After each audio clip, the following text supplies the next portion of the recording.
Salut les explorateurs, bienvenue sur ce nouvel audio. Donc c'est le dernier de la série sur les relations éclairées. J'espère que ces échanges entre nous vous aura apporté des choses, vous aura plu. Donc, n'hésitez pas à vous abonner sur cette chaîne si ce genre de contenu vous plaît. Je vais voir selon vos retours, peut-être que je ferai encore des audios de ce genre pour d'autres livres, ça dépend de vous et de mes envies aussi du moment. Donc là, on va continuer la lecture, la fin du chapitre. Donc le titre ici, c'est « Renoncer à la relation que vous entretenez avec vous-même ». Donc ça commence par une question.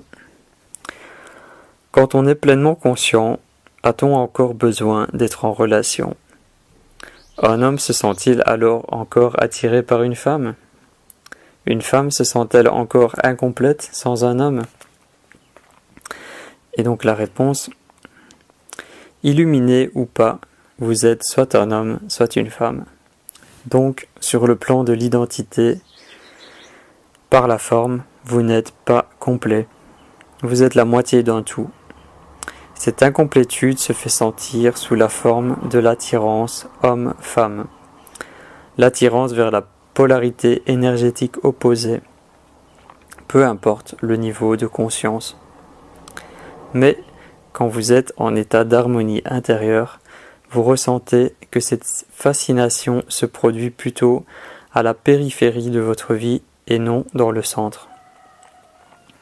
D'ailleurs, quand vous êtes dans cet état de conscience réalisé, tout ce qui vous arrive se ressent à la périphérie.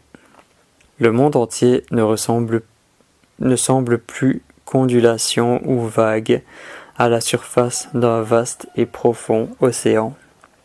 Vous êtes cet océan, mais vous êtes aussi une vague qui a réalisé sa véritable identité comme étant celle de l'océan. Et comparativement à l'immensité et à cette profondeur, le monde des ondulations et des vagues n'est pas si important que ça. Ceci ne veut pas dire que vous n'entrez pas profondément en relation avec les autres ou avec votre partenaire. En fait, vous ne pouvez y arriver que si vous êtes conscient de l'être. Comme vous fonctionnez à partir de l'être, vous pouvez voir au-delà du voile, qui est la forme. Chez l'être, masculin et féminin ne font plus qu'un. Il se peut que la forme ait certains besoins, mais l'être, lui, n'en a point.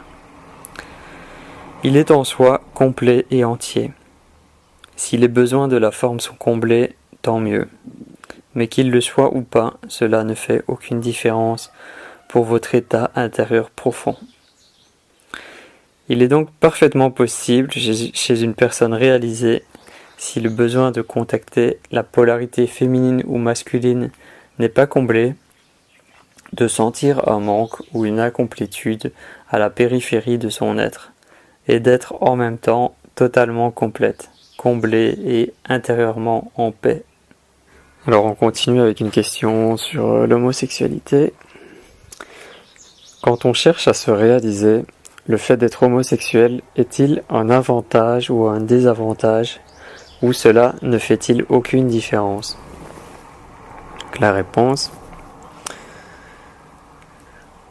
Quand vous approchez de l'âge adulte, l'incertitude par rapport à votre sexualité et à la réalisation subséquente que vous êtes différent des autres peut vous forcer à vous dissocier des conditionnements sociaux, intellectuels et comportementaux et à vous en désidentifier. Ceci amènera automatiquement votre niveau de conscience à dépasser celui de la majorité inconsciente qui avale sans se questionner les conditionnements qui lui ont été laissés en héritage. Dans ce cas, le fait d'être homosexuel peut aider. Le fait d'être en quelque sorte un étranger, quelqu'un qui ne cadre pas avec les autres et qui se fait rejeter par eux pour une raison ou une autre, rend la vie difficile. Mais cela vous avantage en ce qui concerne l'illumination. Presque par la force des choses, cela vous fait sortir de l'inconscience. D'un autre côté, si vous établissez le sens de votre identité à partir de votre homosexualité, vous êtes sorti d'un piège pour tomber dans un autre. Vous jouerez des jeux et des rôles qui vous seront dictés par l'image mentale que vous vous faites de vous-même en tant qu'homosexuel. Vous ne serez plus réel et sous le masque de l'ego, vous serez très malheureux. Si c'est votre cas, alors le fait d'être homosexuel sera devenu un obstacle. Mais vous avez toujours une seconde chance, bien sûr. Le tourment aigu peut s'avérer un grand éveilleur de conscience.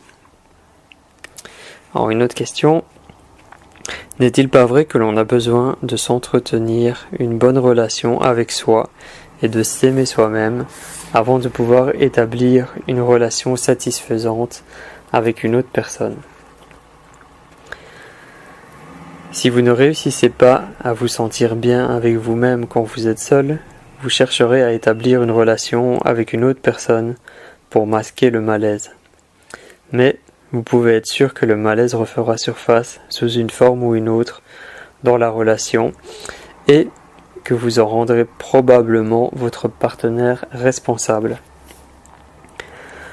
Tout ce dont vous avez vraiment besoin, c'est d'accepter totalement l'instant présent. Vous êtes alors bien dans l'ici maintenant et avec vous-même. Mais avez-vous absolument besoin d'être en relation avec vous-même? Pourquoi ne pouvez-vous être simplement vous-même? Quand vous êtes en relation avec vous-même, vous êtes divisé. D'un côté, il y a le je et de l'autre, le moi-même, soit le sujet et l'objet. Cette dualité créée de toutes pièces par le mental est la cause de toute complexité superflue, de tous les problèmes et conflits qui surgissent dans votre vie. Quand vous êtes réalisé, vous êtes vous-même. Autrement dit, le vous et le vous-même ne font plus qu'un. Vous ne vous jugez pas, vous ne vous prenez pas en pitié, vous n'êtes pas fier de vous, vous ne vous aimez pas, vous ne vous détestez pas, etc. La division causée par la conscience qui revient sur elle-même est résorbée et sa malédiction éliminée. Il n'y a plus de moi à protéger, à défendre ou à sustenter. Quand vous êtes réalisé, vous n'entretenez plus cette relation avec vous-même. Une fois que vous y avez renoncé, toutes les autres relations deviennent des relations d'amour.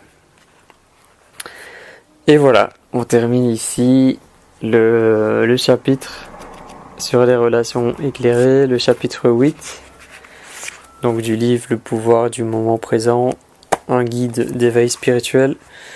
Je pense que je vous reparlerai de ce livre, ça c'est sûr et certain, parce qu'il m'a tellement aidé, il m'a tellement marqué dans mon cheminement que je suis presque obligé de vous en reparler. Donc là je suis content parce qu'on a abordé le chapitre sur les relations d'amour, les relations éclairées comme il dit. Et je trouvais ça vraiment intéressant de pouvoir le partager avec vous. J'espère que vous avez aimé la série des audios et que je pourrais peut-être en refaire d'autres sur d'autres livres ou d'autres chapitres de ce livre-ci.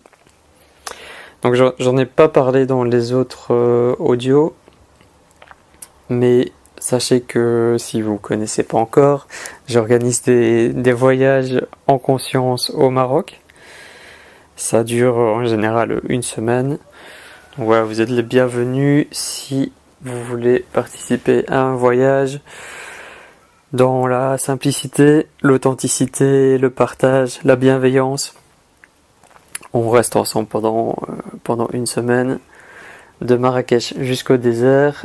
Et en fait, il y a toutes les infos sur le site internet marocenconscience.com. Voilà, j'ai aussi un compte Instagram, le Facebook. Je suis assez actif sur les réseaux sociaux, donc voilà, n'hésitez pas à aller visiter tout ça.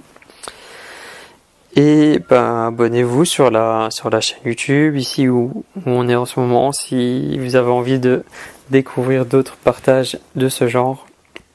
je me ferai un plaisir de vous en créer d'autres. Voilà, j'espère que ça vous aura plu et que on pourra peut-être échanger ensemble sur ces sujets. Voilà, prenez soin de vous, partagez l'amour autour de vous et à très bientôt pour d'autres contenus. À bientôt.